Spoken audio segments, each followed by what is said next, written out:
Gold has always been a hedge against uncertainty, a kind of insurance for wealth. It surged in 2008, then again during the Eurozone crisis, and now very recently in COVID pandemic. But gold rallies do not last forever. After the 2011 peak, it went through a lost decade, meaning it did not see any growth until 2019-2020 again. So the question is, why today the gold is at records high even when there is no major crisis? Because this time the buyers are not retail. This time the buyers are your government and the central banks. Countries like Poland, China, Turkey, Singapore are amongst your biggest buyers of gold right now. And this is very unusual because from 1999 to 2009, countries were getting rid of the gold. They dumped almost 4,000 tons during these 10 years.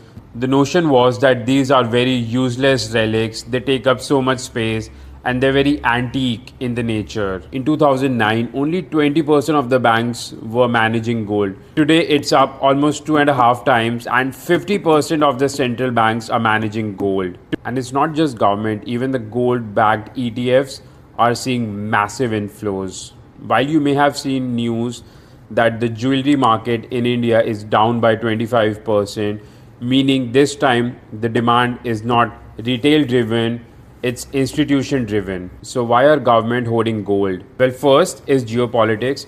After the Russian-Ukrainian war, countries realized that their assets can be frozen any times, and most of these currencies hold their reserves in euro, dollar, or something like that. So the money in these institutions, mainly led by the West, is at risk. It can be a pawn in the political game. The gold sits outside this system. It can't be sanctioned. It can't be frozen. The second is the dollar risk. You see, after the World War II, USA became the world power, and most of the countries believed in USA institutions, democracy, and political stability. So this gave US huge influence, and of course, people had to move their reserve currency to dollar. But today USA is becoming more and more autocratic. The institutions are losing power. The politics is very unstable, and they are withdrawing from most of the world trade agreements. This is putting dollar at risk, and countries don't want to have too much dollar exposure.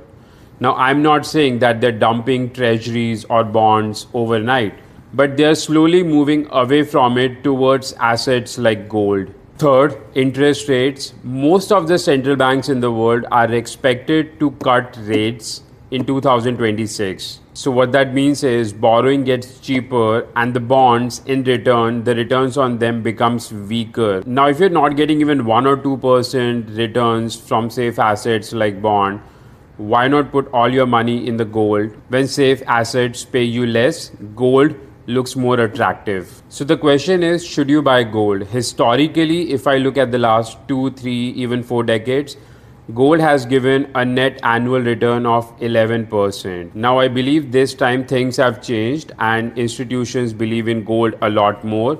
So over the next, let's say 1 or 2 decades, you're probably going to see somewhere between a 12 to 14% CAGR on the gold. Now what does this mean for you?